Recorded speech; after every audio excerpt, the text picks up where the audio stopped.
Well, working with Phil is very difficult because I guess he's a perfectionist, so he likes to spend a lot of time redoing things and re-listening, and it's very time-consuming. It becomes very hard for, I mean, rock and roll's got to be spontaneous and done a little faster. I like beauty to be instant, you know, not to be labored over, and I don't like music to be a hustle. You know, I think we can adequately go into a studio and do it and not just be frustrated, and Phil seemed to be frustrated with us.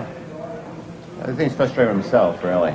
He wasn't the most friendly guy I've ever met. He tried to be friends, but then he had a guns on him, and he wouldn't let me out of his house for a couple days, and you know, he wouldn't let. And then if he said if you want to play his pinball machine, he'd let you play it for a minute, and then he'd say, okay, everybody to another room.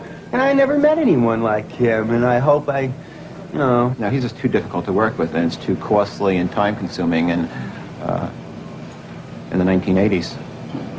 You know, you can't spend, I mean, the opening chord to a song of Rock and Roll High School, he spent 12 hours sitting there listening to that same chord over and over again. I mean, it's just not worth it. And nobody else could hear the difference. The chord came out sounding okay, but 12 hours worth ain't really worth it, you know? You just go crazy. You would be as crazy as him if we worked with him. Times have changed, and most producers from the mid-'60s haven't really grown with the changes. They're not able to do what producers now can do.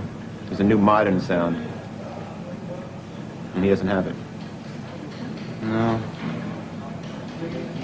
His time's passed. We wanted to work with Phil because of, I mean, the guy is a legend, and we thought it'd be a very good idea to work with a legend, and you never know when it be his last project, and plus we didn't really know how difficult it is to work with the guy before we stepped into it. We found out. You know, like when before I wanted to work with him 100%, and I was gung-ho for the project, but he came off differently. He seemed more positive and more able. And when I got into the studio, I found him to be like a helpless little boy or something, like a very helpless person. He didn't know what to do. And that just stifles creativity when you just hang around in agony and frustration and stomp your foot and say, oh, what are we going to do? And all. You know, that doesn't bring out anything in anybody.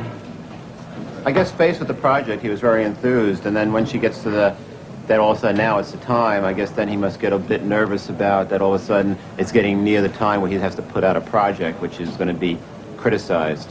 He seemed like a man. Then, you know, then it becomes very hard. It gets harder and harder for him to finish the project from the time at pre-production. He seemed like a man walking his last mile doing our record, you know, that grim.